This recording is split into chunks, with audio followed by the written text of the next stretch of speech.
Yun. What's up mga boss?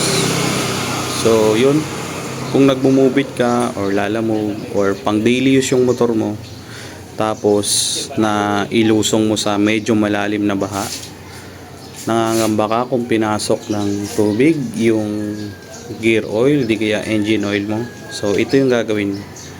Panoorin mo to. So ito lang yung gagamitin nyo: tissue tsaka lice. Kung napalusong ka sa baha na medyo malalim-lalim, parang hanggang dito yung tubig niya, kung gusto mo makita kung pinasok ba ng tubig yung langis mo tsaka yung engine oil mo, yan, bubuksan mo lang to. Buksan mo yan at saka yan. Okay, titignan natin ha.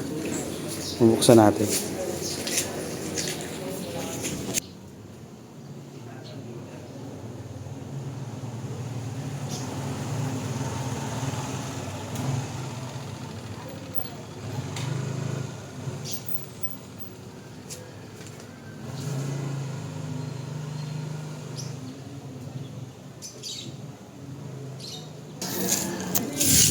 So, yan. Dito sa dipstick ng gear oil, kuha ka ng tingting na malinis. Kasi, hindi aabot yung gear oil dito. Hindi mo makikita. Ay, lalagay mo ngayon sa basahan.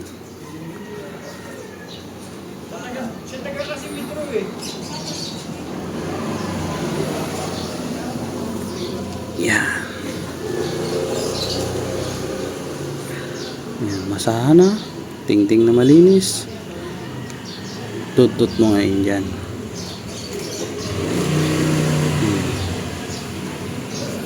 Yan, makikita mo. Yan, ganyan dapat. Clear pa rin yung makikita mo yung langis. Yung gear oil, hindi siya pinasok. Kasi kung pinasok yan, yan o. Yan, dapat ganyan o. Yan, ganyan yung kulay. Kasi kung pinasok yan, chocolate na yan. Okay? Yan, chocolate. Okay? Ayos. Good to, hindi pinasok. Kasi lumusong din ako sa baha nung isang araw na sobrang lakas ng ulan dyan sa C5. Ayos na yan. Dito naman tayo sa engine oil. Tignan natin. Ayan o. Yung tumutulo pa. Okay, tignan natin.